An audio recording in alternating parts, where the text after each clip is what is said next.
Now you can go to a restaurant all over this country, hundreds and hundreds and hundreds of restaurants. Where can you come where you'll see a great big fire shoot up and big black smoke and eat fish out of a pot?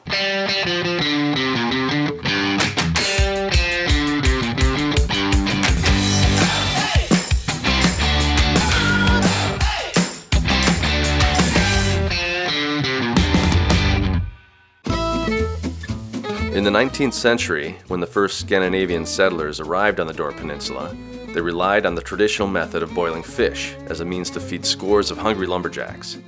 The whitefish, native to waters surrounding Door County, was plentiful and an excellent food source. Over the years, this tradition was revived at church dinners held annually throughout the county. Swedes and Norwegians settled here, and it's a Door County tradition, and so that's just the way it goes. And it doesn't seem to run away from this area. Every area has its own special food.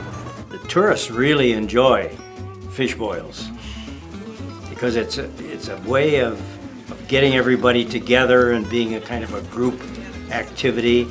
People come from all over the countryside and many foreign countries to boot. I had 3 gals from Australia in my first boil last evening. The most important person in the process is the boil master, and he comes out here approximately an hour and a quarter before we are to begin the fish boil and build a fire. And so the first thing we do is put in about 20 gallons of water, and we put in about 3 pounds of salt. Now we get that water boiling, we put the potatoes in, another pound of salt. And we'll cook those potatoes about 8-10 minutes, and then we put the onions in.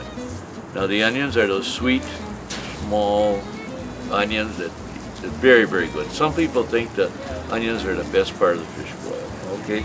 So we'll cook the onions about another 8 minutes, then we'll put the fish in. The fish is fresh Lake Michigan whitefish, but during the cooking process, there's oils released from the fish. The oil is lighter than water, so it settles on the top, and it turns into like a gray or brown matter. The salt not only adds flavor to the fish, but it adds as an agent that allows the brine to rise to the surface, and it holds it there because the brine is what most people don't want to eat. So the salt helps us raise the brine to the top, and then when the boil master throws the kerosene at the bottom of the fire, why all that brine boils over. That's what we call the boil over, and it gets rid of all of that brine.